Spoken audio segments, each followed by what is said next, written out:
Hey guys, tonight we slip behind the velvet drapes of a Manhattan brownstone and eavesdrop on a scene so charged you can practically taste the coal-fired soot drifting in from 4th Avenue. Gas lamps sputter, the scent of wet horse mixes with anxious cologne, and you stand toe-to-toe with Vice President Chester Alan Arthur just as a telegram confirms that President James A. Garfield has breathed his last. Quick warning. You probably won't survive this era if you keep materializing uninvited in locked parlors after midnight. But hey, history is worth the risk. So, before you get comfortable, take a moment to like the video and subscribe, but only if you genuinely enjoy what I do here. And while you're settling in, drop your location and local time in the comments. It's always fun watching our sleepy little map light up. Now, dim the lights, maybe turn on a fan for that soft background hum, and let's ease into tonight's journey together.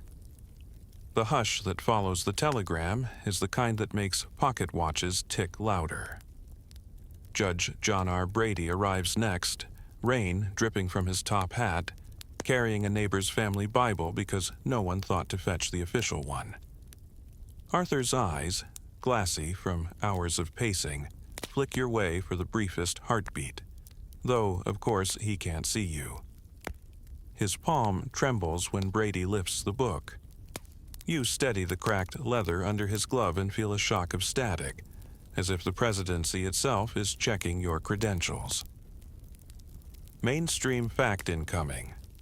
At precisely 2:15 a.m. on September 20th, 1881, Chester Alan Arthur becomes the 21st President of the United States, not in Washington, but here at 123 Lexington Avenue, still wearing carpet slippers beneath his black frock coat. Textbooks usually skip the fringe detail that the parlor's gas jets bathed everyone in queasy green. So Brady ordered extra candles to keep the oath from looking like a seance. Wax drips crawl down silver holders, forming miniature stalagmites, while reporters in the foyer sniff for copy. Historians still argue whether Arthur's reddened eyes reflect genuine grief for Garfield or raw dread at inheriting a nation he'd mostly treated as a patronage buffet. Either way, when he whispers, "I hope to God it will be for the best," the chandelier overhead answers with a sympathetic clink. Outside, a lone newsboy practices the morning headline, his voice cracking on the word president like a violin string stretched too tight. Political boss Roscoe Conkling barges in, mustache bristling like a ruffled terrier, already calculating which customs house jobs can be auctioned by breakfast. Arthur's own mustache twitches back, joke number one. If facial hair could duel, these two would schedule pistols at whisker length. A harried maid slips past carrying coffee, spiked with Arthur's secret nerve tonic, rumored to contain opium and, according to one temperance tract, the regrets of no fewer than 3 senators. She almost walks straight through you, joke number two. True ghosting, 19th century style. With the oath complete, thunder, or perhaps the brand new elevated train, growls overhead. Arthur exhales, fogging the frosty window panes. Beyond the glass, the Tribune clock inches toward dawn, resetting the Republic's heartbeat. You drift into the hallway as the parlor behind you shrinks to a snow globe vignette of velvet gloom, guttering candles, and a reluctant leader whose name most classrooms forget to mention. The story has only just begun. Keep your slippers handy. Snow crunches under your borrowed carpet slippers. Yes, the same pair you filched from Arthur's Manhattan parlor a moment ago, because history delights in teleportation. One blink, and you're trudging up a frozen wagon track toward a clapboard parsonage in Fairfield, Vermont, circa the winter of 1835. The moon hangs low over the borderland hills, as if keeping one suspicious eye on nearby Canada. Inside, a pot-bellied stove crackles, sending out waves of applewood warmth that barely reach the frosted windows. There, hunched at a scarred pine table, William Arthur, Irish immigrant, abolitionist Baptist preacher and all-purpose thundercloud, scribbles sermon notes under a grease-streaked oil lamp. You hover close enough to smell ink, tallow, and the lingering tang of salted cod. Young Chester, age 6, leans against the doorframe, cheeks red from shoveling paths his father insists build character. Mainstream fact sliding in. The boy was born just down the road on October 5, 1829, technically making him the first U.S. president from Vermont, though New Yorkers would later claim him the way city pigeons claim any unguarded bagel. William's brogue thickens whenever he lectures on temperance. Ironic, given the jug of maple whiskey tucked behind a stack of hymnals. Joke number 1. Do as I preach, not as I pour, might be embroidered on his invisible family crest. Malvina Stone Arthur, Chet's no-nonsense Yankee mother, breezes through holding a patchwork quilt that smells of lavender and stern affection. She eyes you warily. Clearly, temporal hitchhikers aren't on her chore chart, before handing her son a ragged primer. Quirky tidbit clatters onto the floor with the spilled primer.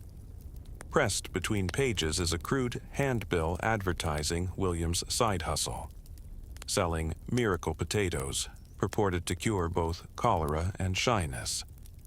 Apparently, frontier congregations tipped poorly, so the Reverend diversified.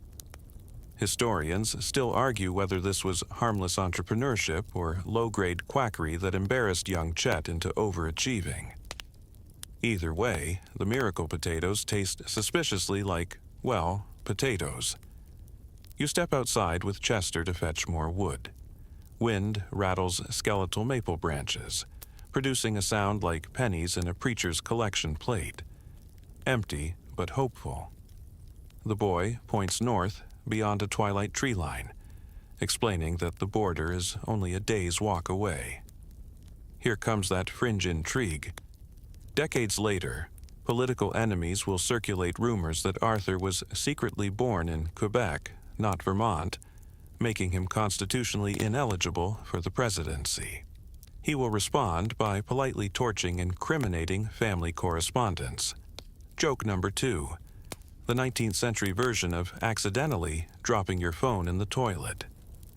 Back indoors, William expounds on abolition, pounding the table until the kerosene lamp shivers. Slavery stains the very soul of this republic, he bellows, voice echoing off low rafters.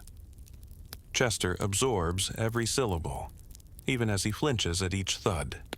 The stove pops. Sparks leap like restless fireflies, illuminating the boy's face with fleeting constellations of orange light. You feel his ambitions crystallize. Less about sermons, more about structure and order, perhaps even uniforms and polished buttons. Remember that trembling palm during the midnight oath? You see its origin here, forged in equal parts thunder and frost. Joke number 3 slides in on a sled. Chet's first entrepreneurial venture involves charging classmates a penny to see whether their tongues will stick to an iron pump handle at recess. Business is brisk until spring thaw and no refunds. Malvina calls everyone to supper: beans, brown bread, and naturally potatoes. As the family bows heads, you notice Chester peek through his lashes at the empty chair reserved for itinerant travelers. Hospitality is theology here. Your ghostly presence occupies that seat tonight, a silent promise that this borderland upbringing will shadow Arthur all the way to the White House, refurbishing we glimpsed in Tiffany glass dreams. Outside, snowfall muffles the world into near silence. Only the distant creak of sled runners hints at unseen futures. You shut the door softly, pocketing one miracle potato for later, souvenir or snack, undecided. The stove sighs, the lamp gutters, and our young protagonist climbs the ladder to his unheated attic loft, unaware that microphones, comment sections, and a legion of international insomniacs are already invested in his story. Flushed by lamplight and the fug of damp wool coats, you squeeze between rows of wooden benches in New York's hulking Superior Court, February 1852. Hot air from a coal grate rises like bakery steam, frosting the windows with sweat instead of snow.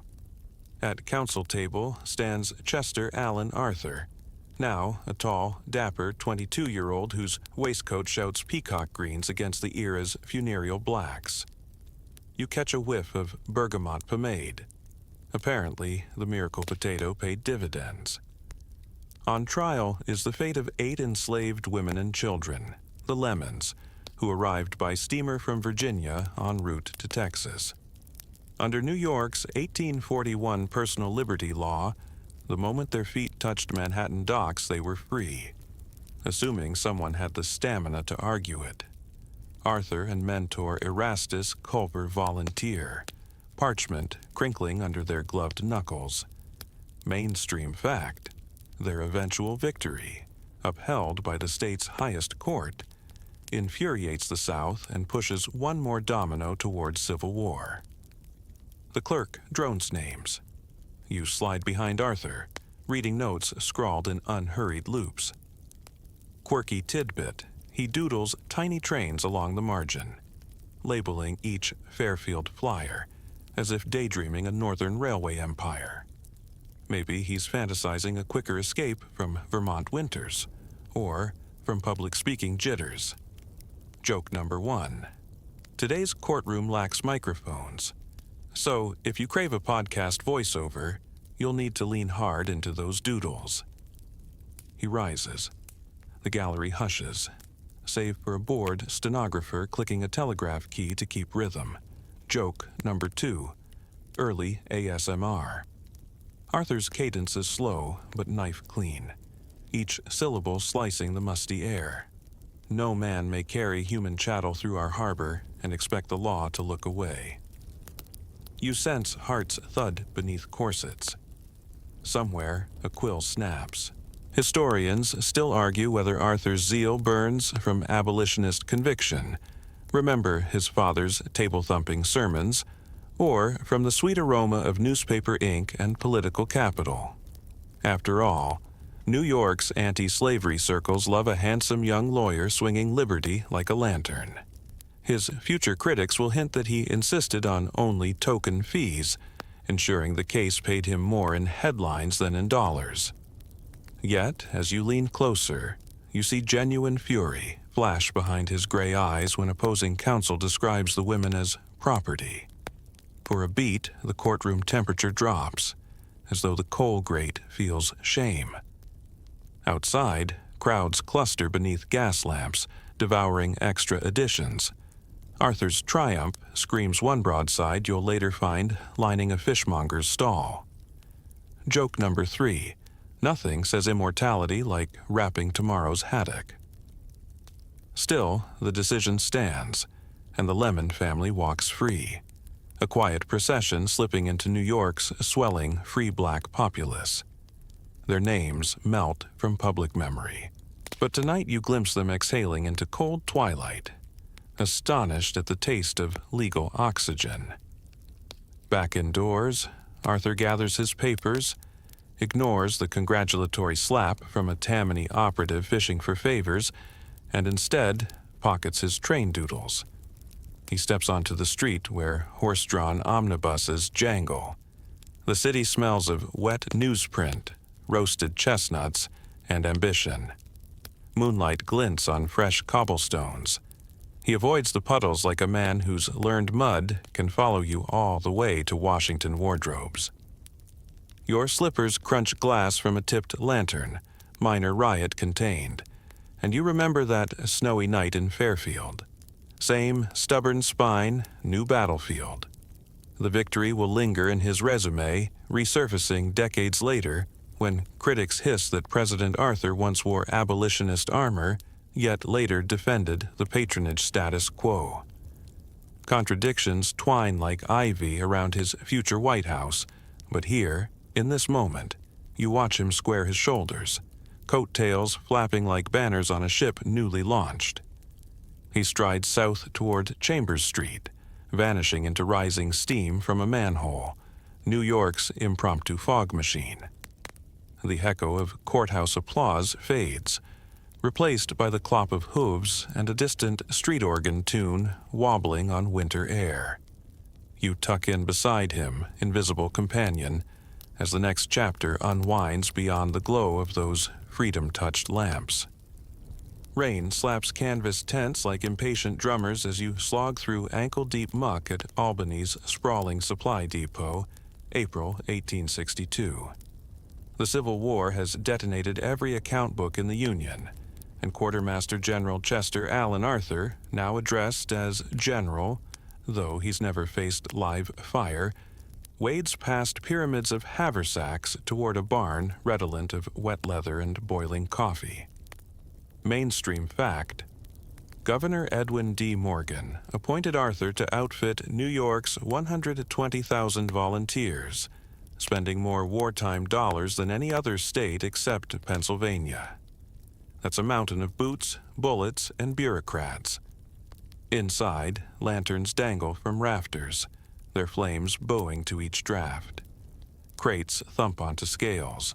You flinch as one bursts, disgorging blue wool greatcoats like startled pigeons. Arthur paces between clerks, silver watch chain swinging, a metronome marking both efficiency and, some whisper, opportunity. Joke number 1 lands with a splash. If logistics were a symphony, he'd conduct in immaculate gloves while everyone else coughs up sawdust. Quirky tidbit skids across a slick floorboard.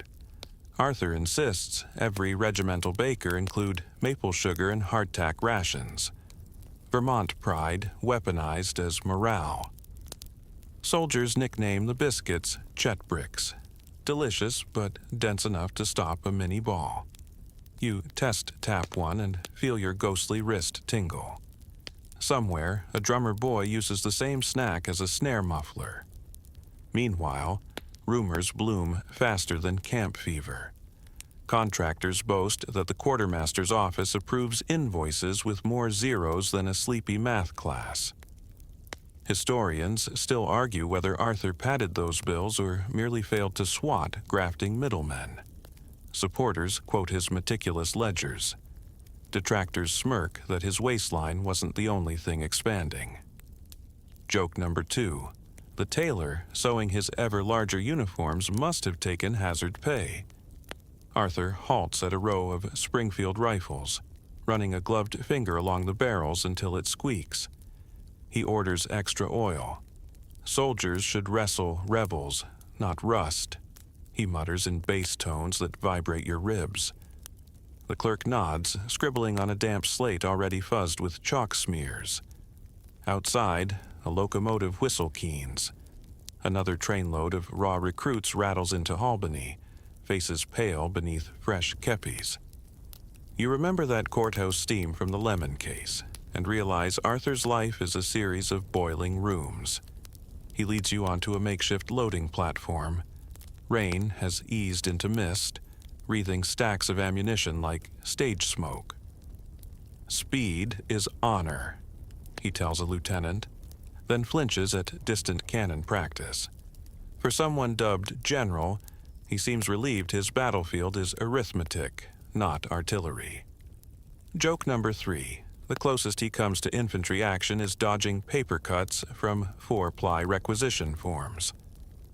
Night falls. Kerosene torches flicker, casting giant silhouettes of rifles against warehouse walls. Shadow armies preparing to march without leaving splinters. Arthur retreats to his portable desk, where letters from his wife Ellen are tucked beside a half-eaten miracle potato. Yes, the souvenir endured. He carves it idly with his penknife, fashioning a tiny supply wagon. The gesture reminds you of those childhood train doodles, order imposed on chaos, wheels promising movement towards safer ground. A messenger bursts in, boots sluicing mud. Confederate ironclads have battered Union ships at Hampton Roads. Within minutes, Arthur dictates fresh shipping priorities: iron plates, tarred rope, quinine. You glimpse the seeds of his later Navy obsession. The steel-hulled dreams will board soon enough. His voice stays steady, yet when the messenger leaves, he massages his temple, the fatigue carving new brackets around his eyes. As you drift back toward the depot entrance, the air thickens with mingled smells of axle grease, horse sweat, and maple-laced hardtack baking on pot-bellied stoves. Crickets resume their tentative hymn outside the stockade fence. Beyond, the Hudson's dark ribbon slides south. Ferrying barges packed with uniforms Arthur's ledgers have already labeled expended. The war will rage 3 more bloody years, but tonight you witness its heartbeat in requisition stamps and boxcar manifests, mundane heroics that rarely make monuments. A final gust snuffs one lantern.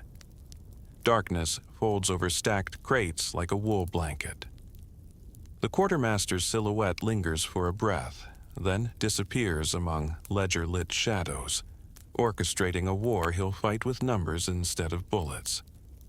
Fog from the Hudson rolls in like leftover war camp smoke, and without so much as wiping your mud-caked boots, you're elbow-deep in a crush of stevedores, cigar hawkers, and seagulls staging aerial pickpockets on New York's bustling South Street Pier. 11 years have passed.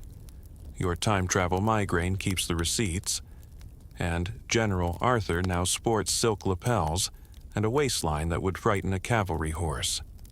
The Civil War ledger books have closed.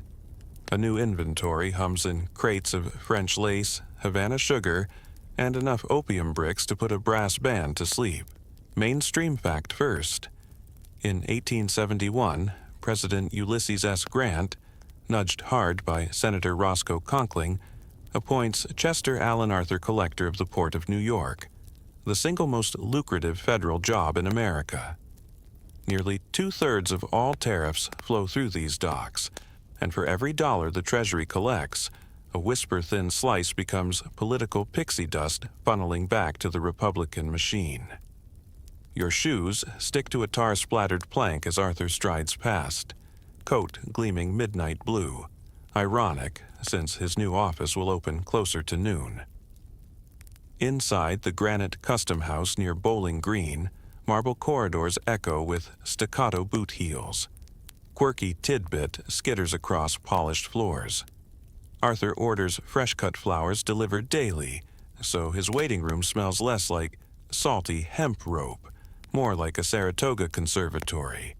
Clerks joke they track the fiscal year by what's in the vase: lilies at audit season, chrysanthemums when campaign coffers need topping off.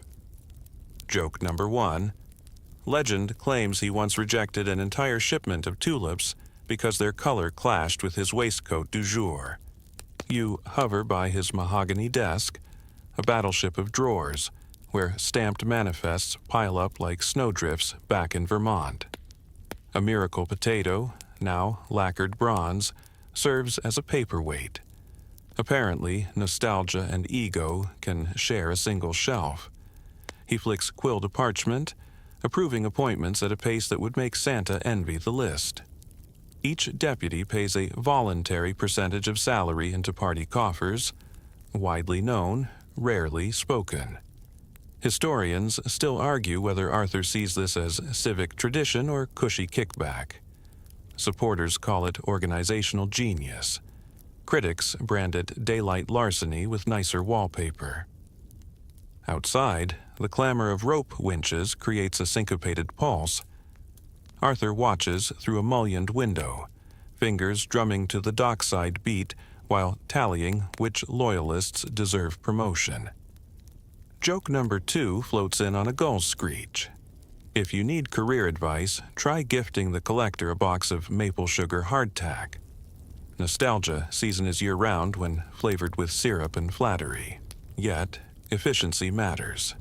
Ships clear inspection faster than ever. Captains praising Arthur's punctual harbor pilots. He implements night shifts, gaslit cranes, and a standardized ledger font because crooks prefer sloppy penmanship. Revenue surges, so does suspicion. Harper's Weekly publishes a cartoon of Arthur as a plump spider atop a tariff web. He frames it in silver and hangs it beside his law diploma, the way some folks display bowling trophies. Lunch arrives, Blue Point oysters on cracked ice, washed down with coffee spiked, joke number 3, with nerve tonic VE.2, rumored to swap the opium for digestives approved by temperance wives. Between slurps, he dictates a furious letter defending an Irish foreman unfairly fined by Washington auditors, a flashback to paternal sermons about justice. Contradictions spool out like winch cable. Patronage czar by day, fairness crusader in oddly specific moments. Dusk smears mauve over the harbor. Lanterns stud rigging lines like fireflies on ropes. Arthur slips on kidskin gloves before descending to the pier, greeting longshoremen by name, tipping his silk top hat exactly 30 degrees. He's measured it. You trail behind, aware that every handshake plants loyalty set to bloom at election season. A whistle pierces the air, shift change, and coins clink into a blind fiddler's tin cup, courtesy of the collector's discreet nod. Back in his carriage, floral-scented drafts swirl as hoofbeats echo off warehouse walls. He reviews a Tiffany catalog, something about stained glass transoms for a house he doesn't own yet, while the city's gas lamps wink awake like conspirators. You sense storms on the horizon. Civil service reformers sharpening quills, rival factions sniffing for weakness, a disgruntled office seeker somewhere rehearsing gunshots. Remember the maple sweet biscuits and battlefield ledgers? Their residue coats every tariff dollar, every bouquet petal, every whispered promise traded in this granite hive. As the carriage rattles north, fog folds around wheel spokes, muffling sound until only the rhythmic creak of leather straps remains. You tuck the bronze potato's reflection into memory. It will resurface when the White House walls gleam with Tiffany blue. For now, the Custom House king rides on, crown invisible but weight unmistakable, leaving you to watch dockside lanterns dwindle like dying embers on a war camp stove. Foggy carriage lanterns swing as you bump onto Broadway again, but instead of heading home, Arthur orders the driver to Delmonico's, headquarters, chapel, and card table for Senator Roscoe Conkling's stalwart empire. Velvet curtains gulp the gaslight so deeply that every flame looks like it owes rent. You slip between brass spittoons and mahogany dividers into a private salon, already hazed with cigar smoke thick enough to spread on toast. Conkling presides at the far end, 6'3", leonine mane combed higher than an opera balcony. He greets Arthur with a barked, "Chet, sit," as though summoning a pedigreed retriever, joke number 1, and slams a silver bell for brandy. Mainstream fact. From 1867 to 1881, Conkling dominates New York Republican patronage, and Chester Alan Arthur is his indispensable lieutenant, matching names to jobs the way organists match hymns to Sundays. Ledgers unfurl across the green felt table. Conkling stabs appointments with a penknife. Customs inspector here, revenue gauger there, each slot tied to a ward. Captain who promises votes by the barrel. Quirky tidbit flutters from the paperwork. One clerk on payroll is actually Conkling's barber, paid to keep the senator's pompadour in campaign trail condition. You imagine quarterly reports listing hair maintenance next to lighthouse repairs. A waiter delivers plates of maple-glazed hardtack, cannily rebranded as Arthur Biscuits. Conkling chuckles, joke number 2, claiming the glaze doubles as envelope adhesive for last-minute ballots. Arthur manages a tight smile. You sense unease behind his elegant whiskers. A man who knows the symphony is veering off-key but can't abandon the conductor mid-performance. Hayes won't stop pecking. Conkling growls, referring to President Rutherford B. Hayes's civil service crusade. You recall the earlier cartoon of Arthur as a spider. Hayes wants that web swept clean. Historians still argue whether Arthur supports Conkling out of genuine faith in the spoils system or sheer loyalty to the man who lifted him from courtroom obscurity. Tonight, loyalty looks like brandy refills and signature ink. Folders marked Brooklyn Navy Yard and Indian agencies pile up. As counties trade posts like baseball cards, you jot a mental note that these deals will come back to haunt Chet during his own presidency, especially when he later signs the very reform laws this room demonizes. Callbacks everywhere. Remember the Tiffany catalog? Conkling casually waves one, proposing stained glass skylights for a future Senate annex. Apparently, extravagance is the party's official color. Joke number 3 strides in wearing spats. A Tammany spy disguised as a waiter trips, spilling lobster bisque on Conkling's immaculate trousers. Arthur leaps up, dabs at the mess with a linen napkin, and coolly tips the waiter $5. Hush money in plain sight. The spy scurries off, more shellfish than scandal retrieved. Near midnight, the salon door bolts shut, and a whispered vote decides which upstate postmaster will bankroll next autumn's rallies. Outside, carriage wheels crunch over oyster shells tossed in the gutter, Manhattan recycling at its brinniest. Arthur pockets a small ledger, slides on kidskin gloves, and bows stiffly to the boss who molded him. Conkling's departing salute, 2 fingers tapped to temple, implies ownership rather than camaraderie. Street lamps streak rain across the carriage window, smearing Conkling's silhouette until it resembles a toppled crown. Arthur exhales, pressing forehead to the glass as though expecting absolution from the night. You sit beside him, the lacquered miracle potato rolling in your coat pocket like a conscience with comedic timing. Somewhere back at Delmonico's, the brandy bottle tips, staining the map of appointments a sullen amber. Deals are done, but the ink is still wet, and democracy, like that lobster, may soon develop a hard shell of regret. As the carriage disappears uptown, the gas lights shrink into timid sparks, and you sense tectonic plates shifting beneath Gilded Age marble. The lieutenant's loyalties have been freshly notarized, yet tomorrow's headlines already stir, whispering of reformers, assassins, and Tiffany blue renovation plans none of these backroom generals can predict. Morning heat glues your collar to your neck as you tumble from yet another overnight train. Conkling's hand-picked sleeper car, smelling of stale brandy and wet cigars, into Chicago's hulking industrial exposition building, June 1880. You blink under a forest of gas jets where banners for Sherman, Blaine, and Grant droop like tired prizefighters' towels. Delegates swarm, trading credentials the way longshoremen once swapped tariff slips back on South Street. And there, wobbling on a temporary dais of pine planks, stands Chester Alan Arthur.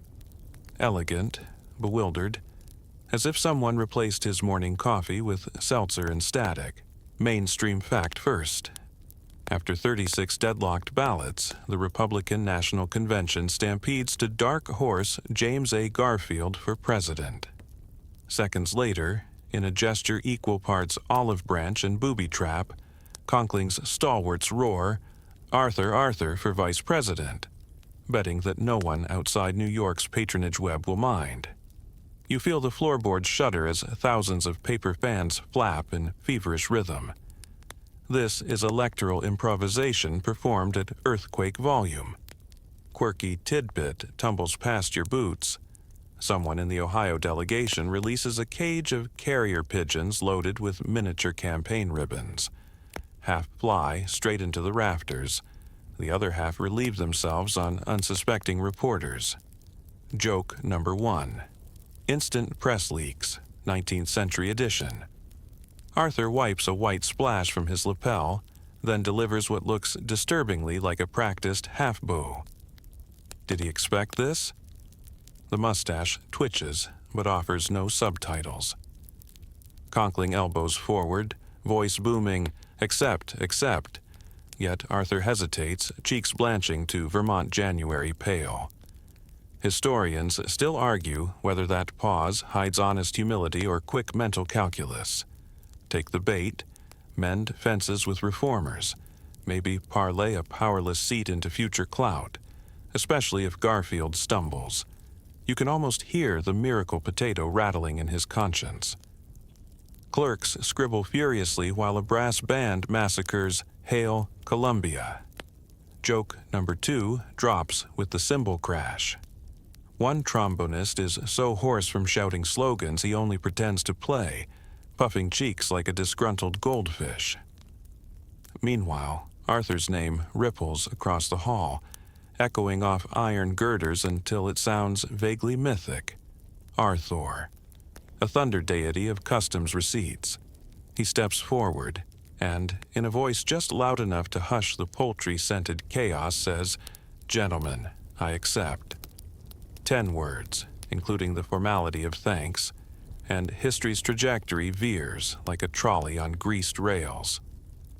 A delegate from Kansas shakes his head. "Who is this Chester anyway?" You bite back a laugh, joke number 3, thinking of Tiffany catalogs, maple sugar biscuits, and a barber drawing federal pay.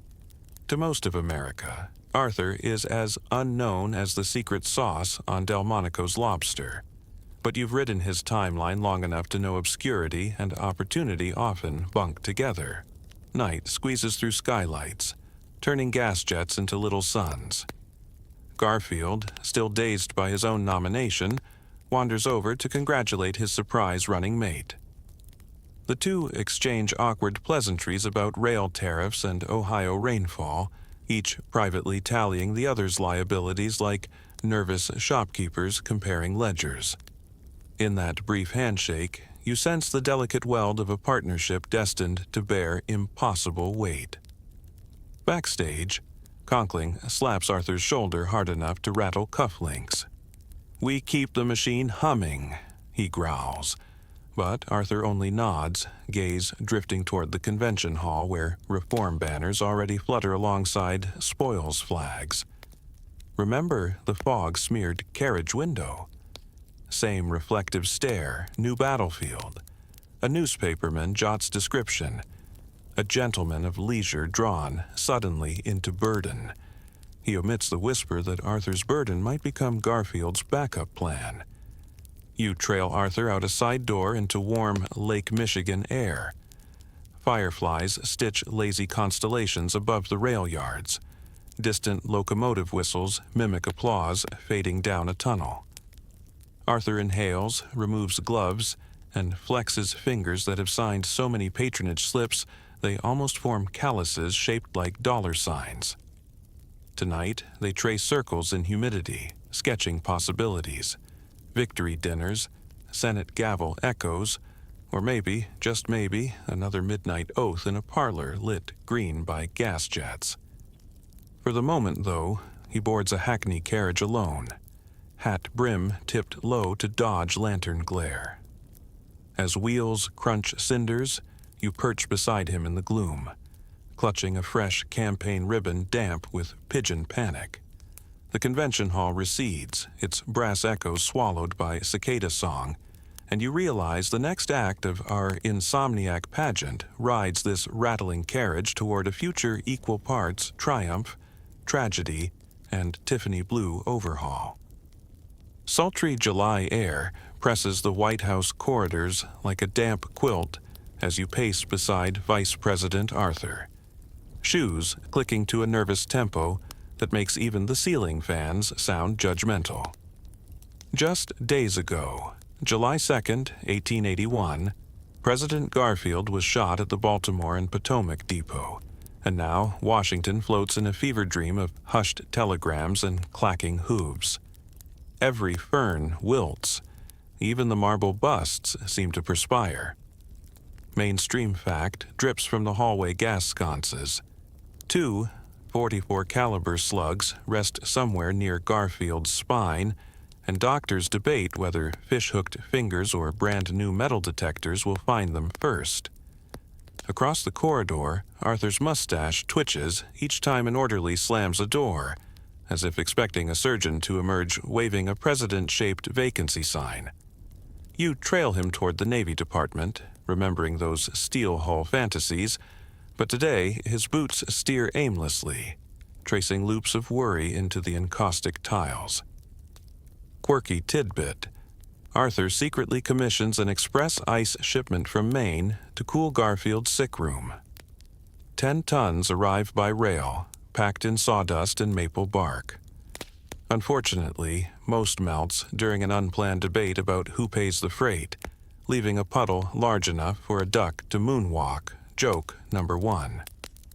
Somewhere in that slurry floats half a miracle potato, sacrificed to test water purity because no one trusts Washington taps. Newsboys chant outside the gate, "How's the prez? Who's next?" while Senate clerks play side bets on pronoun changes. Historians still argue whether Arthur lurks in New York out of respect or because public sympathy for the wounded Garfield would brand any premature presence in D.C. as vulturine. Yet here he is now, summoned by telegram, wandering these carmine carpets like a man lost in his own parlor. You slip into the cabinet room behind him. Papers lie scattered like abandoned nestlings. Diplomatic cables, tariff drafts, a half-eaten bowl of peaches sweating syrup. Joke number 2. A clerk labeled them urgent 3 weeks ago, which in federal time means wake me after the next comet. Arthur thumbs one document, then pushes it away, unwilling to sign anything that might smell of overreach. Outside, cicadas drone a soundtrack better suited to horror films than governance. Guiteau, the assassin, meanwhile, struts in a dank jail cell claiming God, and the stalwarts endorsed his bullet. Arthur shudders whenever the name surfaces, as though fearing political shrapnel might stick harder than lead.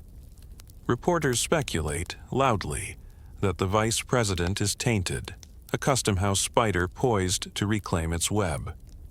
A satirical rag publishes a cartoon of Arthur polishing coffin handles, joke number 3, captioned "Early Prep Saves Time."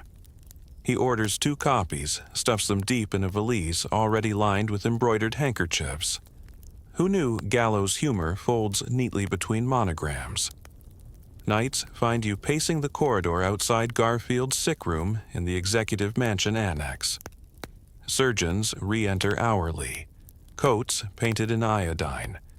You note they never wash hands between visits, a detail that will haunt medical textbooks. Arthur waits on a velvet bench, hat in lap, reading telegrams from Conkling urging steady nerve. He replies with cautious brevity, handwriting suddenly smaller, as though shrinking words might shrink suspicion. August slides into September. The city reeks of coal smoke and fret. Daily bulletins claim improvement, even as Garfield shrivels to 90 pounds. You overhear Arthur whisper to his private secretary, "If the worst comes, escort Mrs. Garfield first." Compassion, strategy, or a bit of both. The marble statues keep their verdicts sealed. On September 19th, doctors finally concede. Cannon shots boom over Lafayette Square, announcing what everyone already knew but no one dared schedule. Arthur stiffens, eyes glassy, like that night in the Lexington Avenue parlor you can't forget. "I pray not to be found wanting," he breathes, and in that instant the corridor seems to elongate, a suspended bridge between patronage past and presidential unknown. Your footsteps echo beside his as messengers scramble for Bibles, judges, and the one waistcoat not ruined by sweat. Somewhere outside, the puddled Maine ice evaporates into September's night air, leaving only a damp outline on the flagstones. a faint, melting memorial to all those days spent hoping the sick room would cool, the rumors would calm, and the understudy might stay happily under. No such luck. The corridor bends toward dawn, and you follow Arthur into it. Inhale, already tasting the green-tinged gaslight of a midnight oath yet to come. Sunlight slants through latticed shutters, powdering the east room's bare floorboards like confectioner's sugar as you drift beside Chester Alan Arthur on his first official morning tour. Yesterday's sorrow-stained corridors have vanished behind fresh whitewash, and if you close your eyes, you can almost forget the scent of iodine that once haunted this place. Almost. Arthur inhales, slow, deliberate, and declares the executive mansion a great hulking barn, in need of the kind of makeover that turns dockside warehouses into Fifth Avenue salons. Somewhere, the bronze miracle potato shivers in agreement. Mainstream fact shimmers in the dust motes. By October 1881, Arthur hires Louis Comfort Tiffany, glass alchemist, showman, and future lampshade mogul, to transform the public rooms for roughly 30,000 Gilded Age dollars. You watch Tiffany stride in, pockets rattling with colored glass shards, eyes sparkling like a kid loose in a candy factory. He gestures grandly.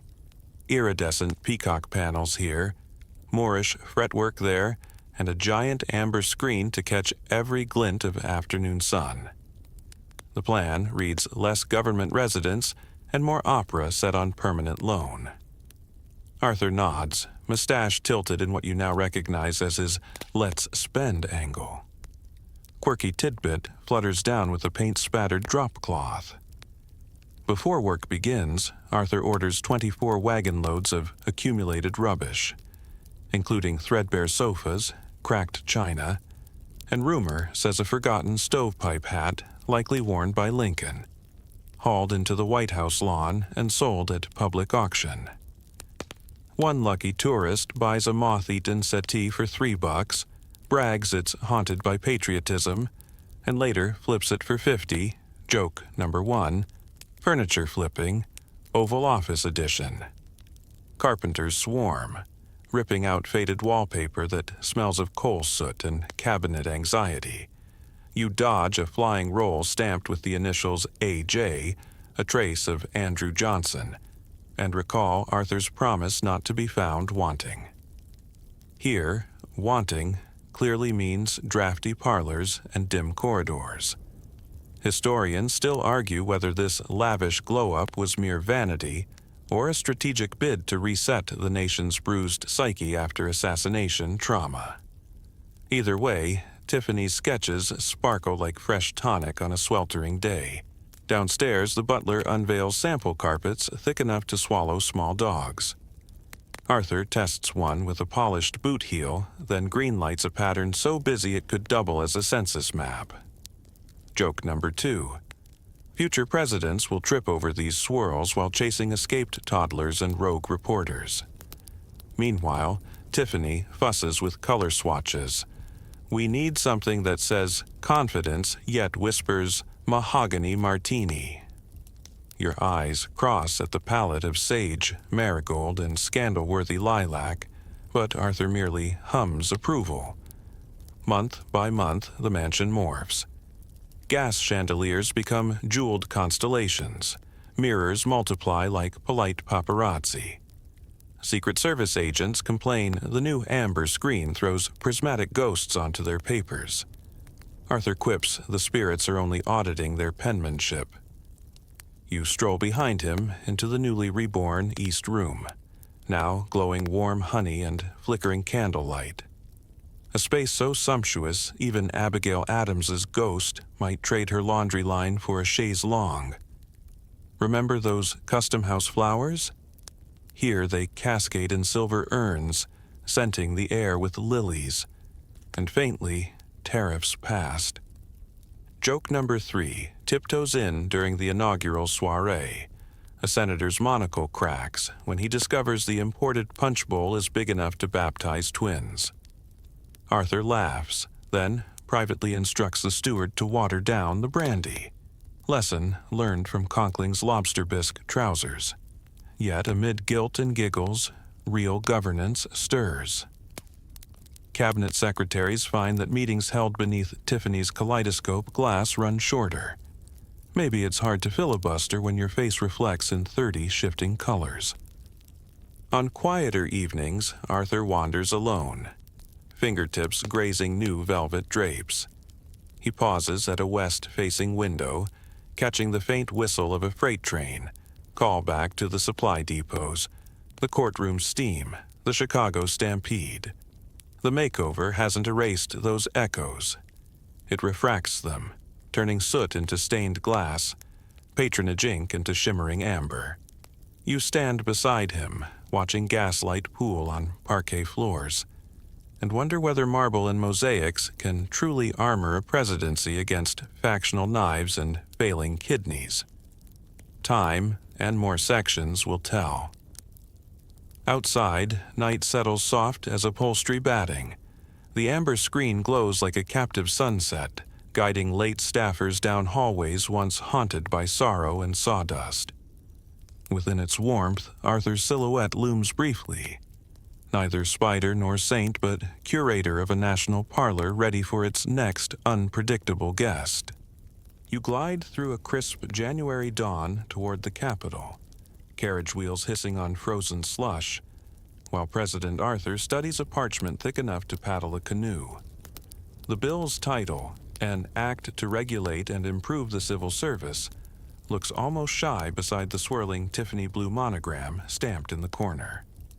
Inside the rotunda, breath clouds hang like speech bubbles from statues. The marble smells faintly of pine, where holiday wreaths were pried down only yesterday. Mainstream fact. On January 16, 1883, Arthur signs the Pendleton Civil Service Reform Act, birthing competitive exams for federal jobs and banning the worst of those salary donations that once greased his custom house empire. Senators crowd close, half expecting him to swap the document for a tray of maple sugar hardtack and yell, "Just kidding." Instead, he caps his fountain pen with grave finality, and the sizzle you hear might be every backroom patronage ledger catching fire at once. Quirky tidbit flutters from his vest pocket. The president uses a pearl-handled pen gifted by an Illinois schoolmistress who mailed it with a note, "May your ink outshine party ink." After the ceremony, Arthur quietly returns the pen to her with his full signature wrapped around the barrel. Joke number 1, 19th century autograph merch. Somewhere in Peoria, that pen will become a family heirloom displayed beside a slightly used miracle potato. Across the aisle, old guard stalwarts blanch, as if someone replaced their brandy with dishwater. Roscoe Conkling, now a private lawyer billing Wall Street by the minute, spares a single snort of disbelief from the visitors' gallery. You remember their Delmonico's banquets, the lobster bisque trousers, the barber on payroll. Today, those ghosts scuttle for cover beneath the new merit examination desks. Historians still argue whether Arthur's conversion is heartfelt repentance or a chess move to outflank reformers ahead of renomination season. Either way, the patronage princeling has swapped spider silk for exam blue books, and everyone shakes their webs in confusion. Back at the White House, clerks uncrate boxes of sharpened pencils stamped U.S. Civil Service Commission. Joke number 2, one wag suggests a test question asking applicants to identify every relative who now has to find honest work. Arthur chuckles, then dictates a note. No nepotism, even in jest. You spot the sly grin, old habits trimmed, not quite amputated. Within weeks, the first examination hall opens in the Treasury basement. You hover by flickering gaslight, while jittery candidates fill in arithmetic tables under a giant wall clock that ticks louder than moral outrage. A supervisor confiscates crib notes scribbled on a shirt cuff. Rumor claims it belonged to a congressman's nephew, an avant-garde attempt at wearable tech. Joke number 3 writes itself when the cuff tears free and is later cataloged as Exhibit A, Early Smart Sleeve. Yet resistance howls beyond these modest victories. Rural postmasters petition for exemptions, and certain senators predict government paralysis if every file clerk must know the difference between affect and effect. Arthur listens, nods, but does not backpedal. In private, he pores over quarterly reports showing modest savings, fewer ghost employees, and, most surprisingly, shorter payroll lines snaking through the Treasury lobby. The amber Tiffany screen upstairs now filters afternoon sun onto spotless ledgers that would make Quartermaster Arthur of Albany proud. Late one night, you catch him alone in the redesigned Blue Room. Fireplace coals painting orange commas on the silk walls. He rereads the Pendleton text, fingertips resting where his signature curls. Strange, he murmurs, to spend half a life stitching a quilt, only to snip the strongest thread. Outside, wind rattles shutters. Somewhere in the city, Conkling probably sharpens a newspaper editorial like a chef's knife. But here inside, the air feels lighter, the drapes no longer sagging with coal dust of obligation. You linger as the last log collapses into rosy ash. The president closes the document folder, carefully, as though sealing a time capsule, and reaches for a pot of chamomile, nerves tonic traded for sleep. The silence that settles is new, stitched not by favors owed, but by rules inked into law. Whether that silence endures or merely pauses before the next patronage storm hangs in the hallway like the faint scent of lilies from auction-bought White House urns. Another section waits, and the exams have only just begun. Gray Atlantic spray freckles your cheeks as you lean over the port rail of the trim screw steamer USS Dolphin, December 1883. The same Tiffany blue scarf from the White House renovation whipping at your throat like a petulant pennant. President Arthur stands a few feet away, gloved hands clasped behind his back, boots planted wider than deck etiquette recommends.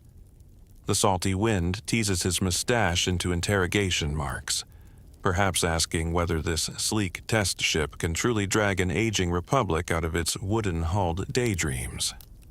Mainstream fact rolls beneath the keel. The ABCD cruisers, Atlanta, Boston, Chicago, and this pocket dispatch vessel Dolphin, have just been funded under Arthur's 1883 naval appropriations. America's first steel warships in almost 20 years. Somewhere in the engine room, brand-new compound engines thrum a basso rumble that rattles teacups in the officer's mess. You taste briny oil on your tongue and remember Quartermaster Arthur's Albany depots. Same logistical heartbeat, only this time the battlefield floats. Quirky tidbit clanks out of the gunnery deck. Each cruiser mounts experimental breech-loading rifles painted an odd eggshell white because the Bureau of Ordnance misread prime coat as prime color. Joke number 1. Ever since, sailors nickname the pieces ghost guns, swearing they disappear in thick fog just to spite range officers. Arthur runs a gloved finger along one pale barrel. When it comes away clean, he nods approvingly, as though whiteness were virtue incarnate. Below decks, you squeeze past firemen shoveling Welsh coal, their singlets soaked in sweat that smells faintly of seaweed and gun grease. One whistles a sea chanty whose chorus includes the phrase, "Chester's Clippers," proof that even stokers with no voting address know who greased the bureaucratic skids. Historians still argue whether Arthur's naval push stems from genuine strategic foresight or a desire to park fresh pork barrel contracts where Pendleton's reform broom can't sweep. Either way, steel plates clang into place across national pride. Back topside, the cruiser heels as waves slap her flank. You and the president grip railings polished by only 1,000 nautical miles of shakedown. Imagine, Arthur murmurs, voice nearly lost in wind, a squadron of these cutting every sea lane. His gaze fixes on a horizon hazed with winter mist, where merchant rigs still flaunt patched canvas like laundry lines between masts. Joke number 2. You picture those merchant captains squinting through spyglasses, whispering, "Wood is so last presidency."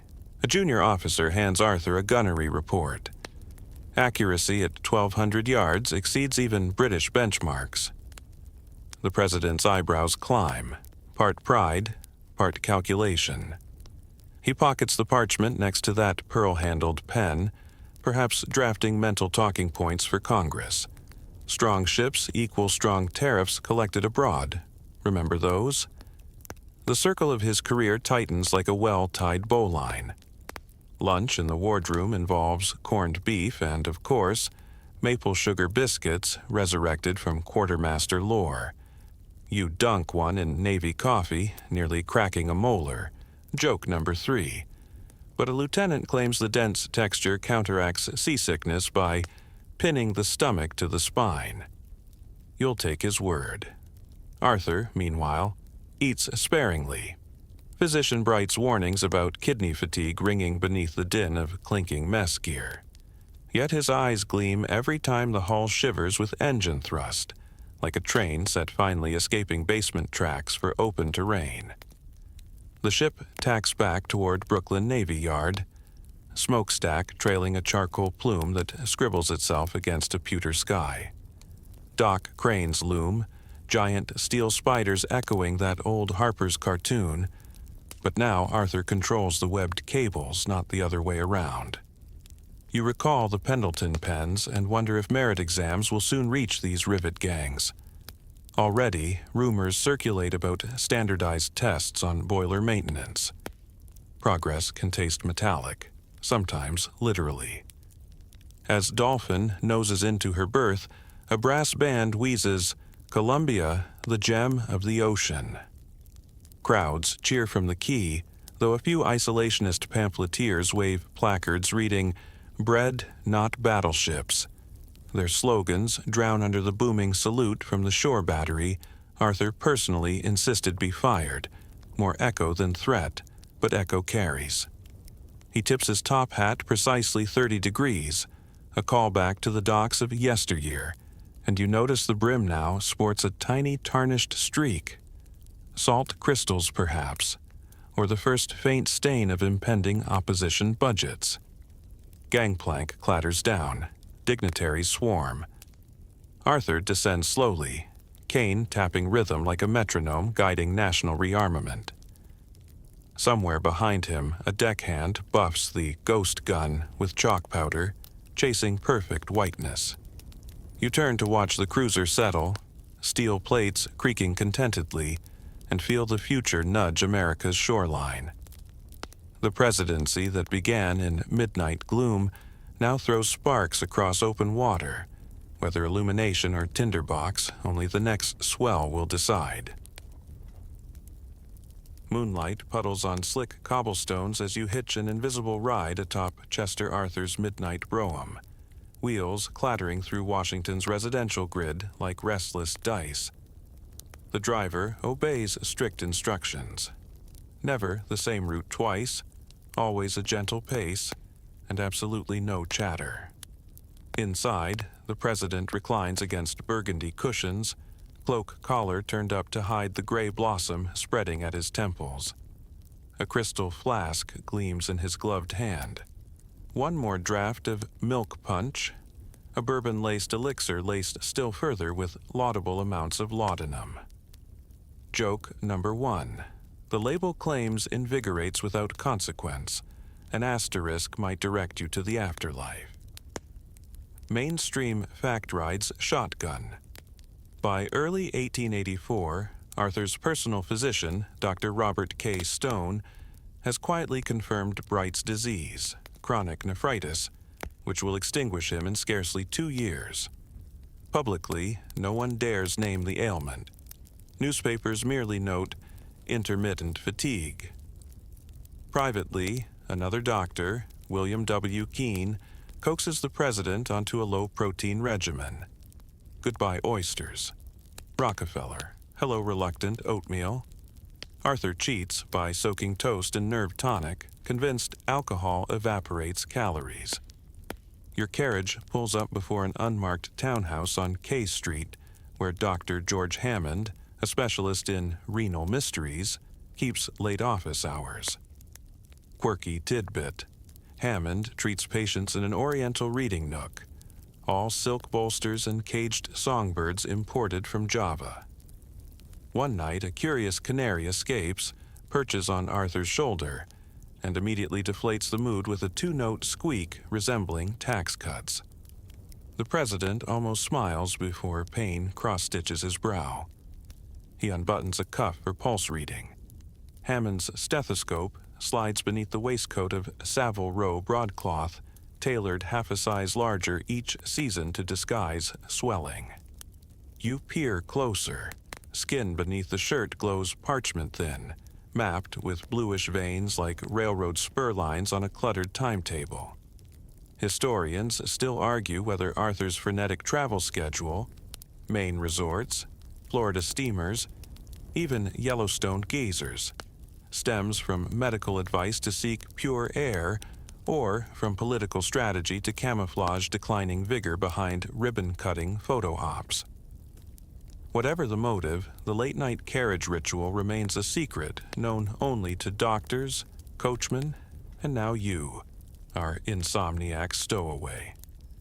Outside, the gas street lamps hiss, haloed by drifting snow. Arthur sips from his flask. Vanilla and nutmeg try, and fail, to drown the medicinal bite. Joke number 2. If maple sugar biscuits once stopped bullets, perhaps sugared bourbon will plug leaky kidneys. The president's sigh fogs the carriage window, and for an instant the reflection shows not a statesman but a tired Vermont boy shoveling snow while his father bellowed sermons about temperance. Ironies layer thicker than Tiffany glass. A bump jolts the vehicle.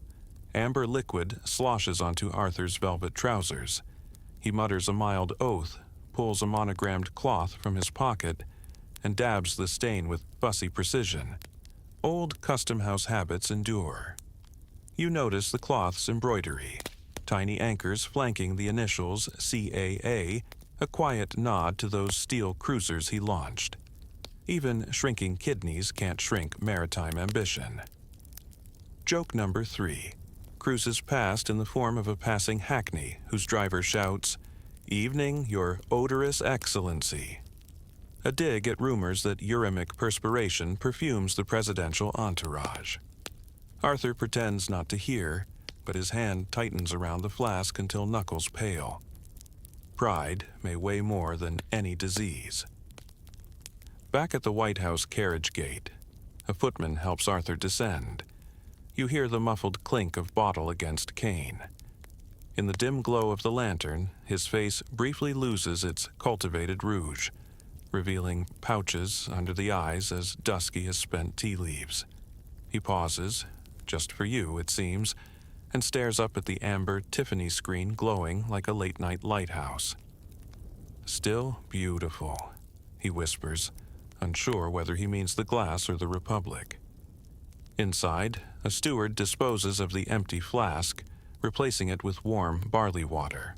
Doctor's orders, as Arthur shuffles toward his study. Papers demanding signatures lie stacked like gilt on the mahogany desk. He strokes their edges, but leaves them untouched. Somewhere beyond the drapes, Hammond's songbird may still be screeching tax cuts, but the president prefers the softer call of a wind-up mantel clock. Each tick marking ounces lost, days borrowed. You linger until the lamps dim, watch him press a hot water bottle against aching flanks, and finally ease into a wing chair designed more for spectacle than comfort. Outside, sleet taps the window pane, tiny fists protesting the hush. The bright-lit Tiffany corridors he built now echo emptier, Yet, in this quiet, a man who once moved mountains of patronage and steel listens only to the murmur of weakening kidneys and the fragile hush that follows. Crystal chandeliers hiss as their gas mantles flare, casting prismatic shards across the fresh damask of the state dining room. You slide behind a gargantuan spray of hothouse orchids, imported weekly from Florida just to thumb a perfumed nose at winter, and survey the midnight tableau unfolding beneath Tiffany's vaulted glow. President Arthur presides at table center, waistcoat fabric shimmering like a blue-black raven's wing every time he pivots to offer a quip. The man changes outfits more often than Senate bills change riders, and tonight's ensemble boasts lapels hand-stitched in Paris with thread so fine guests joke it was spun by diplomatic spiders. Joke number 1, whispered by a sous chef balancing creamed terrapin terrines. Mainstream fact sparkles between goblets. Arthur's sister, Mary Arthur McElroy, functions as de facto First Lady after Ellen's death, orchestrating these Wednesday drawing rooms that routinely start after 11 p.m. and drift past 2. It's Washington's gilded cure for insomnia, perfect for our own bedtime history. 25 senators, 3 foreign ministers, and 1 startled novelist cram chairs whose horsehair stuffing wheezes whenever someone fetches another oyster in champagne aspic. A Marine band quartet, sequestered behind palm fronds, lilts through Offenbach waltzes, soft enough that silverware chimes take the melody. Quirky tidbit clinks in a crystal flute. Arthur insists that ice for drinks be carved into spheres, not cubes, because the rounded shape doesn't startle the cognac. A harried footman mutters about geometry lessons while hacking a block the size of the Liberty Bell, joke number 2. Somewhere, melted shards recall the Maine ice that once nursed Garfield. Here, they chill Sauterne for senators who debate naval appropriations between spoonfuls of truffled squab pie. You drift closer to catch gossip ricocheting like billiard balls. Newspapers lampoon Arthur as Prince Charming of the Republic, listing his daily costume changes alongside stock prices. One reporter claims the president owns 80 pairs of gloves. Another writes sonnets to his silk top hats. Historians still argue whether this sartorial theater masks policy depth or merely distracts from waning health. Either way, waistcoats headline columns that once obsessed over war casualty counts, a trade Arthur probably welcomes. At 12:45 a.m., dessert arrives atop rolling silver carts. Maple-glazed croquembouche, of course, and tiny marzipan potatoes dusted with cocoa, a private wink to childhood miracles. The president taps his spoon against a crystal bowl, clear, bell-like, and toasts glamour married to good governance. Joke number 3 materializes when a freshman congressman tries to mirror the phrase, bungles the governance, and sends peach mousse down his starched shirt front. Instant tabloid fodder for tomorrow's breakfast reading. Between courses, Arthur rises to circulate.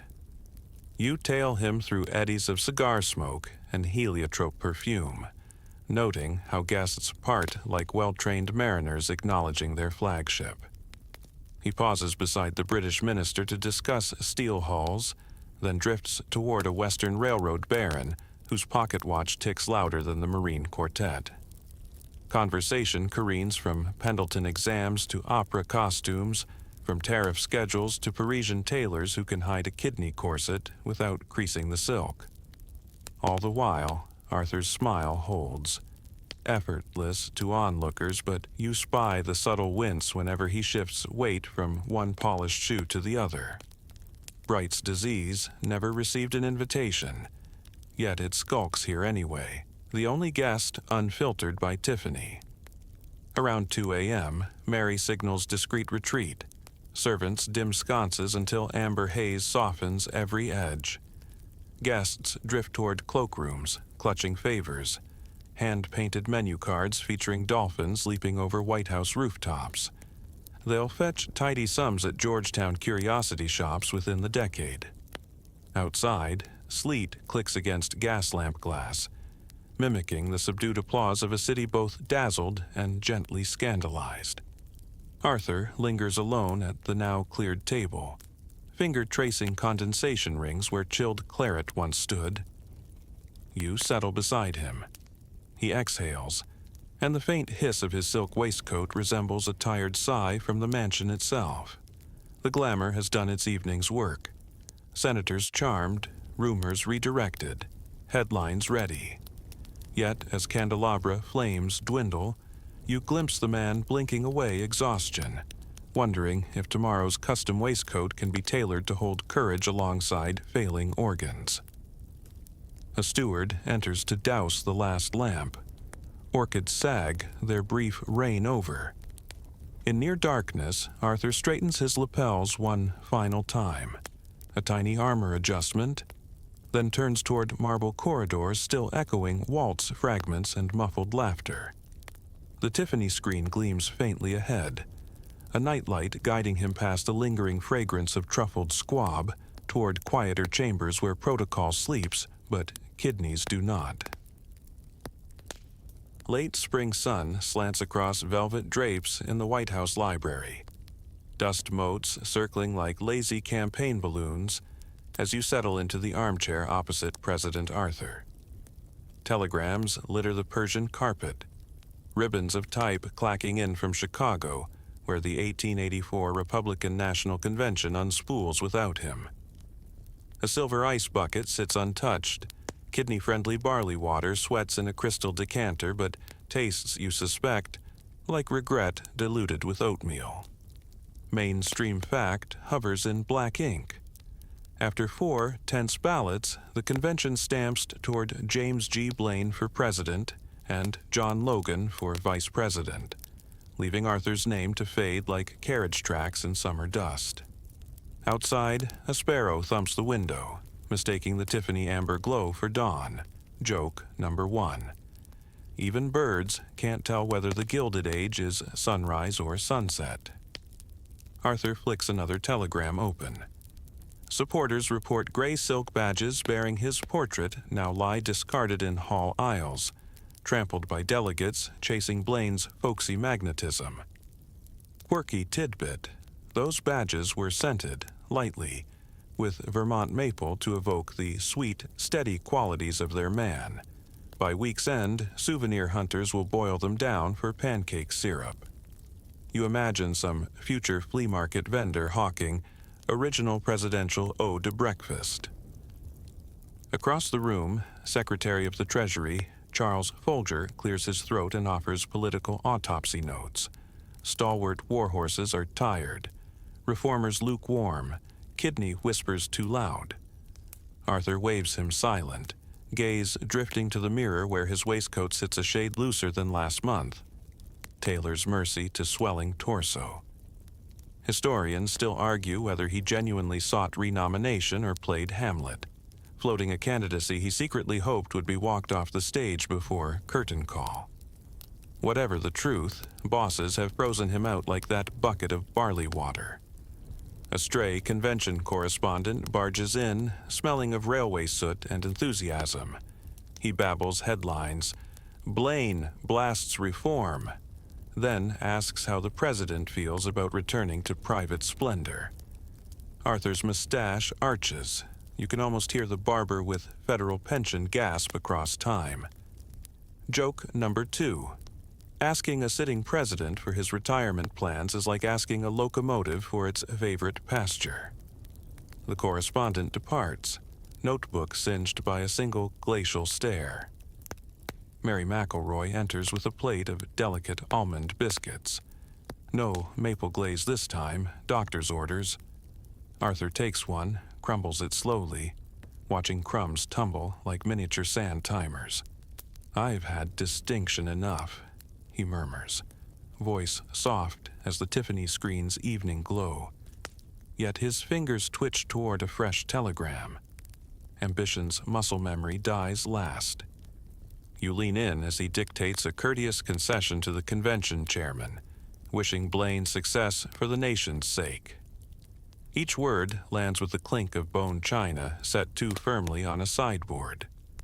Joke number 3 slips in when the stenographer, nervous lad from Ohio, spells Blaine as brain. Arthur chuckles, amends it, then notes, "We could all use more of both." Even in defeat, the velvet sarcasm stays impeccable. Night gathers. Gas lamps hiss, throwing amber crescents across oak shelves lined with naval reports he'll never finish. Outside, carriage wheels crunch gravel. Party grandees arriving for polite post-mortem. You and Arthur listen to their footsteps echo down the corridor, measured, reluctant, as if shame wears spats. They will commend him for Pendleton, applaud the steel cruisers, praise the Tiffany splendor, but none will mention Bright's disease or those midnight tonic runs through sleet. When the visitors leave, the president sinks into the leather settee beneath a stained glass transom depicting dolphins leaping over waves of molten gold. Remember that deckhand buffing the ghost gun? Same shine glints now in Arthur's eyes. Defiance, maybe, or simply fever. History, he whispers, is a fickle hostess. Offer her orchids, she asks for roses. You nod.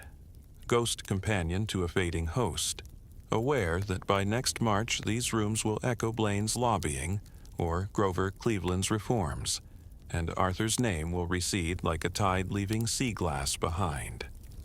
The library clock tolls midnight.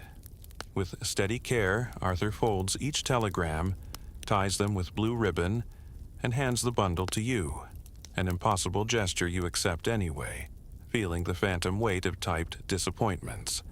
Somewhere in Chicago, convention hall janitors sweep badge silk into bins. Here in Washington, a president gathers dignity around him like an impeccable overcoat, and prepares, at last, to hang it back in the closet. November dusk seals Manhattan in a brittle shell of frost as you button your overcoat and fall into step beside former President Chester Alan Arthur. His silk top hat, now trimmed with discreet black ribbon, gathers haloed flakes under the hissing street lamps of Madison Avenue. Each measured tap of his silver-headed cane echoes like a metronome set to half-tempo, matching kidneys that pump more out of habit than strength. Newspaper boys hawk Blaine beaten, Cleveland sworn. Headlines from 2 years ago, joke number 1. New York's newsstands recycle scandal the way delis recycle pickles. Arthur chuckles once, but the sound drains quickly into the night. Mainstream fact catches your elbow at the corner of 28th Street.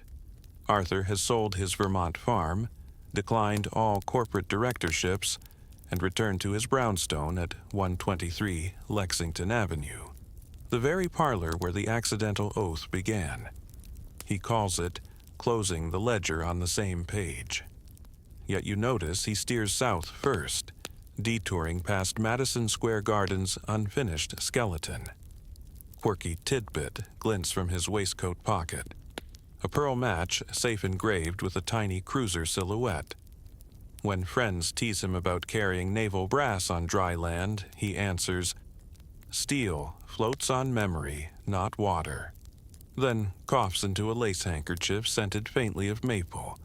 He pauses outside Delmonico's, ghost of lobster bisque lingering in the vestibule, and studies the gilt lettering as though reading his own resume.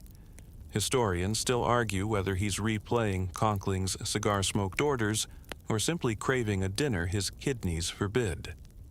Either way, he declines the doorman's eager nod, murmuring, "Another time, perhaps," which you both know means never. Joke number 2 skids across the icy curb when a coachman mistakes Arthur's cane flourish for a hail and nearly vaults from his box. The president waves him off, assuring, "No, sir, merely fencing with the cold." Breath fogging, he resumes the slow pilgrimage eastward. The miracle potato, bronze now, dulled by years of desk duty, rests in the crook of his left hand, thumb absently tracing its pitted surface. Still wards off hunger, he says, voice thinned by laudanum's cottony echo. You recall Tiffany's amber screen, the Pendleton signatures, the ghost guns gleaming eggshell white. Tonight, all that splendor feels as distant as cannon smoke over Hampton roads. Turning onto Lexington, he catches sight of his townhouse window aglow with gaslight warmth. Mary has the fire roaring, he notes, then adds, half to himself, and the papers burning. Mainstream whispers confirm that earlier he ordered nephews to consign entire trunks of correspondence, political favors, private regrets, to the parlor grate. Joke number 3. Some letters burn so reluctantly, a nephew swears they were written on asbestos stationery by a particularly stubborn senator. Up the stoop he climbs, pausing to steady on your unseen arm. Overhead, a street lamp sizzles, spilling thin ribbons of gold that paint his face in shifting bands. Mask after mask sliding off until only tired eyes remain. He fishes for his latchkey, and for a moment the tremor in his gloved hand betrays a shiver that's less cold than farewell. Well, my companion, he murmurs, we've walked a respectable road. The lock clicks, warm air carries faint sandalwood and crackling paper. He steps inside, cane echo fading down the hall. You linger on the stoop, watching the silhouette shrink behind Tiffany blue drapes salvaged from Washington renovations. Tomorrow, November 18th, 1886, he will not rise. Cerebral hemorrhage, the doctor will say, Bright's disease finally calling in its notes. But tonight, the house sighs with final industry. Flames devour secrets. Embers flare like miniature cruisers on a dark sea. And history gently shelves the most forgotten president beside half-remembered conventions and maple sugar biscuits gone soft. The wind outside softens to a hush, as though the city itself draws a heavy quilt of snow over its restless streets. Street lamps blur into warm halos, their glow reaching only far enough to trace quiet outlines. Iron railings, bare branches, a single set of boot prints fading into powder. You ease the timeline's door closed, leaving the brownstone's faint sandalwood drifting in your mind like the last curl of smoke from a dying log. Breathe in slowly. Let that scented ember glow behind your eyelids. Feel your shoulders unfurl as night settles deeper, stretching minutes into gentle, unhurried miles. Each breath smooths the sharp edges of crowded corridors and ticking ledgers, replacing them with the soft cadence of distant carriage wheels rolling steadily toward stillness. Imagine amber glass filtering moonlight, painting your ceiling in calm honeyed waves that rise and fall with your heartbeat. Thoughts shuffle more quietly now, like thick carpets muffling late-night footsteps.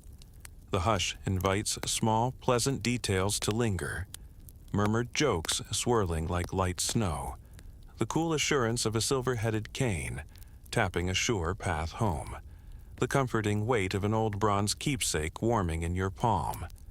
Even the unanswered debates, was vanity redemption or disguise, were reform's atonement or strategy, begin to loosen their knots, drifting apart like paper ash above fading coals. Allow those questions to dissolve, replaced by a steady, tranquil rhythm. Inhale the chilled air of a star-lit avenue. Exhale the soft glow of a parlor fire. With each slow breath, your body sinks just a touch deeper. Mattress cradling, pillows whispering, blankets settling like gentle snowfall upon quiet streets. The great hulking barn of the world goes dim, and only the comforting rustle of history's pages turning remains.